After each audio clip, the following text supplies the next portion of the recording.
তো আজকের এই ভিডিওতে তোমরা যারা যারা নবম শ্রেণীতে পড়াশোনা করছো, তো তোমাদের কিন্তু সামনেই সেকেন্ড ইউনিট টেস্ট রয়েছে। তো আজকের এই ভিডিওতে তৃতীয় নম্বর অধ্যায় থেকে 2 নম্বর, 4 নম্বর এবং 8 নম্বরের প্রশ্নগুলি আলোচনা করব, মানে যেগুলি তোমাদের পরীক্ষায় আসার সম্ভাবনা প্রবল রয়েছে। ঠিক আছে, তো তোমাদের কিন্তু সেকেন্ড ইউনিট টেস্ট তৃতীয় অধ্যায়, চতুর্থ অধ্যায় এবং পঞ্চম অধ্যায় হবে। তো টোটাল তোমাদের 40 নম্বর পরীক্ষা হবে। ঠিক আছে, মানে প্রথম টেস্ট হবে 40 নম্বর, মানে হয়ে গেছে যেটা 40 নম্বর, এবং সেকেন্ড ইউনিট টেস্ট হবে 40 নম্বর, এবং ফাইনাল যেটা হবে 90 নম্বর। ঠিক আছে, তো আজকের এই ভিডিওতে 2 নম্বর, 4 নম্বর এবং 8 নম্বরের প্রশ্নগুলি আলোচনা করব, যেগুলো পরীক্ষায় আসার সম্ভাবনা প্রবল রয়েছে। আর দেখো, আমি যে সাজেশানগুলো দিচ্ছি, এই সাজেশানগুলো তোমরা কিন্তু, মানে আমি এই যে তৃতীয় অধ্যায় থেকে যে সাজেশান দিয়ে দিচ্ছি 2 নম্বর, 4 নম্বর এবং 8 নম্বর, তোমরা কিন্তু খাতায় সুন্দরভাবে নোটস রেডি করতে পারো এই সাজেশান অনুযায়ী। আমি আশা করছি তোমরা বিফলে যাবে না, সফল হবেই হবে। এই সাজেশানগুলো ভালো করে রেডি করো। ঠিক আছে, তো আমি সবার প্রথমে এই যে খাতায় দেখো সুন্দর করে প্রশ্নগুলো রেডি করে ফেলেছি, 2 নম্বর, 4 নম্বর এবং 8 নম্বর। তো সবার প্রথমে আমি 2 নম্বরের প্রশ্নগুলি আলোচনা করছি। তো 2 নম্বরের যেই প্রশ্নগুলো পরীক্ষায় আসার সম্ভাবনা প্রবল রয়েছে, আমি সেই প্রশ্নগুলো এখানে লিখেছি এবং তোমাদের বলছি। ঠিক আছে, তো 2 নম্বরের প্রথম যে প্রশ্নটা আমি রেখেছি, ভিয়েনা সম্মেলনে 4 প্রধান বা বিগ 4 নামে কারা পরিচিত? খুব একটা ইম্পর্টেন্ট প্রশ্ন 2 নম্বরের জন্য। ভিয়েনা সম্মেলনে 4 প্রধান বা বিগ 4 নামে কারা পরিচিত? সেকেন্ড যে প্রশ্নটা, সেটি হচ্ছে কার্লসবার্গ ডিক্রি কি? এটা কিন্তু 2 নম্বর এবং 4 নম্বরের জন্য। ঠিক আছে, কার্লসবার্গ ডিক্রি কি? তো পরের প্রশ্ন, মেটারনিক কে ছিলেন? এটা কিন্তু খুব একটা ইম্পর্টেন্ট প্রশ্ন। তো তার পরের প্রশ্ন, জুলাই রাজতন্ত্র বলতে কি বোঝো? এটা কিন্তু 2 নম্বর এবং 4 নম্বরের জন্য ভীষণ গুরুত্বপূর্ণ, জুলাই রাজতন্ত্র। ঠিক আছে, তো তারপরের প্রশ্ন, জোল ভেরাইন কি? জোল ভেরাইনও কিন্তু খুব একটা ইম্পর্টেন্ট প্রশ্ন, যেটা হচ্ছে 2 নম্বর এবং 4 নম্বরের জন্য। ঠিক আছে, দেখো তোমাদের ইতিহাসে এখনকার সময় কি হয়, যে 2 নম্বরের প্রশ্ন 4 নম্বরে ফেলে দেয় এবং 4 নম্বরের প্রশ্ন 8 নম্বরে ফেলে দেয়। ঠিক আছে, এরকম হচ্ছে এখনকার সময়। তো জোল ভেরাইন কি বললাম, এটা কিন্তু 2 নম্বরের জন্য ভীষণ গুরুত্বপূর্ণ, যদিও 2 নম্বরের প্রশ্ন 4 নম্বরে ফেলেও দিতে পারে। ঠিক আছে, তো পরের প্রশ্ন, ইয়ং ইটালি কি? এটাও কিন্তু গুরুত্বপূর্ণ প্রশ্ন। তারপরে রিসার্গিমেন্টো কি? এটাও কিন্তু ভীষণ গুরুত্বপূর্ণ। তারপরের প্রশ্ন, হেটাইরিয়া ফিলিকে কি?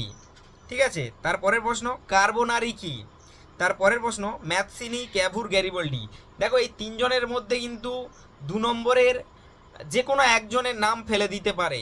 যেমন গুরুত্বপূর্ণ হচ্ছে ক্যাভুর, গ্যারিবল্ডি আর ম্যাথসিনি, 3জনের মধ্যে ক্যাভুর আর গ্যারিবল্ডিটা বিশেষ করে দেয় পরীক্ষায়। ঠিক আছে, আর একটা যে প্রশ্ন আমি রেখেছি 8 নম্বরে, সেটা মানে এই ইয়ং ইটালি, যেখানে আমি তোমার বলবো যে ইটালির ঐক্য আন্দোলন সম্পর্কে আলোচনা করো, এটা 8 নম্বরে। এই ইটালির ঐক্য আন্দোলনে কিন্তু এই মাতসিনি, ক্যাভুর এবং গ্যারিবল্ডির ভূমিকা ছিল।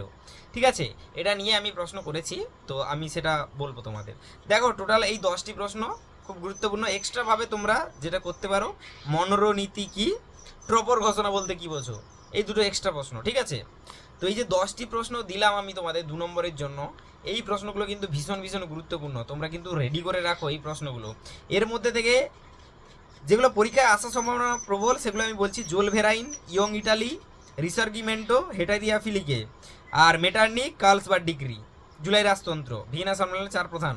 এই যে কটি প্রশ্ন, এই প্রশ্নগুলি যে এক্ষুনি বললাম, এগুলো কিন্তু ভীষণ ভীষণ গুরুত্বপূর্ণ, পরীক্ষায় আসার সম্ভাবনা প্রবল রয়েছে 2 নম্বরের জন্য। ঠিক আছে, তো 2 নম্বরে আমি আলোচনা করে দিলাম, এবং 4 নম্বরে আমি 4টি প্রশ্ন রেখেছি, 4টি কিন্তু ভীষণ গুরুত্বপূর্ণ। ঠিক আছে, 4 নম্বরে সবার প্রথমে আমি যে প্রশ্নটি রেখেছি, এমস টেলিগ্রাম কি, এর ফলে কি হয়েছিল? এই এমস টেলিগ্রাম অনেক সময় কিন্তু 2 নম্বরে দিয়ে দেয়, এমস টেলিগ্রাম কি। তো আর একটা, এটা কিন্তু এই এমস টেলিগ্রাম কিন্তু 4 নম্বরেও দিয়ে দেয়, যে টিকা লেখো এমস টেলিগ্রাম, বা এটাকে আবার 8 নম্বরে দিয়ে দেয়, যে এমস টেলিগ্রাম কি, এর ফলে কি হয়েছিল, 5+3। ঠিক আছে, এই এমস টেলিগ্রাম কিন্তু 2 নম্বর, 4 নম্বর এবং 8 নম্বরের জন্য। তোমরা যদি 8 নম্বর করে রাখো, 2 নম্বরে দিলেও পারবে, 4 নম্বর দিলেও পারবে, 8 নম্বর দিলেও পারবে। এমস টেলিগ্রাম মাঝে মধ্যে 8 নম্বরে দিলেও দিতে পারে, কিন্তু 4 নম্বরের জন্য এই প্রশ্নটা ভীষণ গুরুত্বপূর্ণ, এমস টেলিগ্রাম। নেক্সট প্রশ্ন, জার্মানির ঐক্য আন্দোলন সম্পর্কে আলোচনা করো। এটা কিন্তু 2 এবং 4-এর জন্য। এরপরের যে প্রশ্নটা ভীষণ ভীষণ গুরুত্বপূর্ণ, বিসমার্ক এর রক্ত ও লৌহ নীতি বলতে কি বোঝো?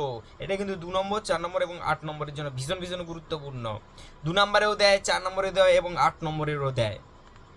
তারপরে প্রশ্ন টিকা লেখো মেটানিক ব্যবস্থা, এটাও কিন্তু 2 নম্বর 4 নম্বর এবং 8 নম্বরের জন্য ভীষণ গুরুত্বপূর্ণ।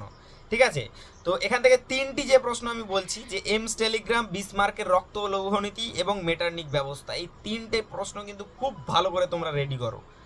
খুব গুরুত্বপূর্ণ এই 4 নম্বরের যে প্রশ্নগুলো আমি তোমাদের বললাম। ঠিক আছে, এমস টেলিগ্রাম আর বিসমার্কের রক্ত ও লৌহনীতি এবং মেটার্নিক ব্যবস্থা। ঠিক আছে, এই প্রশ্নগুলো কিন্তু ভীষণ ভীষণ গুরুত্বপূর্ণ, পরীক্ষার পর মিলিয়ে নিও 3 নম্বর অধ্যায় থেকে। তো এবারে 3 নম্বর অধ্যায় থেকে 8 নম্বরের আমি টোটাল 4টে প্রশ্ন রেখেছি। 4টে প্রশ্নই কিন্তু ভীষণ ভীষণ গুরুত্বপূর্ণ। সবার প্রথম প্রশ্নটা কিন্তু খুব গুরুত্বপূর্ণ, যেটা হচ্ছে ভিয়েনা সম্মেলন 1815 খ্রিস্টাব্দ সম্পর্কে আলোচনা করো। এই ভিয়েনা সম্মেলনের যে নীতিগুলো, ন্যায্য অধিকার নীতি, ক্ষতিপূরণ নীতি, শক্তিসাম্য নীতি, এই নীতিগুলোও কিন্তু ভীষণ গুরুত্বপূর্ণ। এই জন্য ভিয়েনা সম্মেলন সম্পর্কে আলোচনা করো 8 নম্বরের জন্য ভীষণ গুরুত্বপূর্ণ।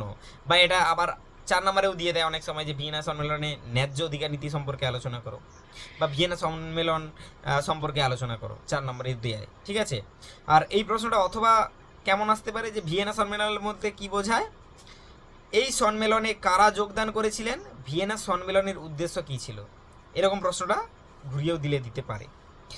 তারপরে প্রশ্ন 1830 খ্রিস্টাব্দে জুলাই বিপ্লবের কারণগুলি আলোচনা করো, এর গুরুত্ব কী ছিল, 5+3, 8 নম্বর। এটাও কিন্তু 4 নম্বরে অনেক সময় দিয়েও দেয়।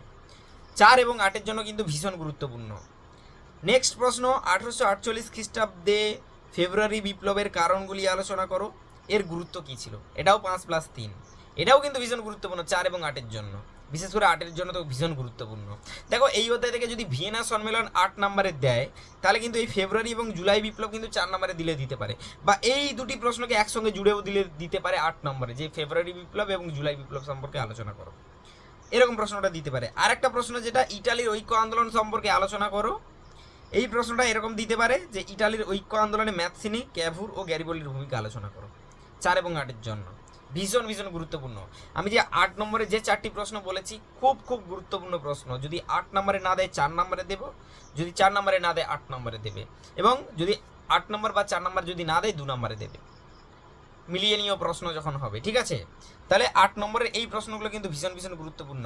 তোমাদের যে 3য় অধ্যায় 19বিংশ শতকের ইউরোপ, রাজতান্ত্রিক ও জাতীয়তাবাদী ভাবধারার সংঘাত, এই 3য় অধ্যায় থেকে আমি যে প্রশ্নগুলো বললাম 2 নম্বর, 4 নম্বর এবং 8 নম্বর, এই প্রশ্নগুলো কিন্তু ভীষণ ভীষণ গুরুত্বপূর্ণ। তোমরা কিন্তু ভালোভাবে রেডি করো, রেডি করলে আশা করি সফলতা পাবে। এই অধ্যায় থেকে আমি কিন্তু 2, 4, 8 নম্বরের প্রশ্নগুলো দিয়ে দিলাম। আমি কিন্তু নেক্সট ভিডিওতে 1 নম্বরের প্রশ্ন এবং উত্তর আলোচনা করে দেবো। ঠিক আছে, তাহলে তোমাদের কিন্তু এই 3য় অধ্যায় পুরো রেডি হয়ে যাবে। তো তারপরে 4র্থ অধ্যায়ের যে প্রশ্নগুলো কিন্তু গুরুত্বপূর্ণ রয়েছে, আমি সেইগুলো নিয়ে আলোচনা করে দেবো। তো সাজেশান দিচ্ছি, সাজেশানগুলো নিয়ে ভালো করে রেডি করো। যদি তোমাদের স্কুলে এই প্রশ্নগুলো দিয়ে থাকে তাহলে কিন্তু খুব ভালো।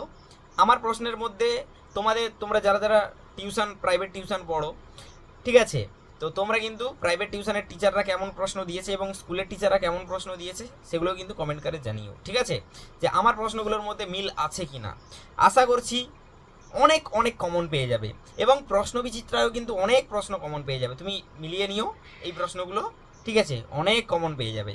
তো তাই জন্য আমি বলছি যে এই প্রশ্নগুলো কিন্তু খুব ভালো করে তোমরা রেডি করো।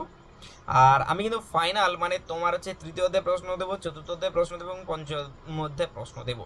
তো দেওয়ার পরে কিন্তু ফাইনালভাবে বলবো যে 2, 4, 8-এর জন্য 3টি অধ্যায় থেকে কোন কোন প্রশ্নগুলো আসার সম্ভাবনা প্রবল রয়েছে, এবং আমি প্রশ্নও রেডি করে দেবো।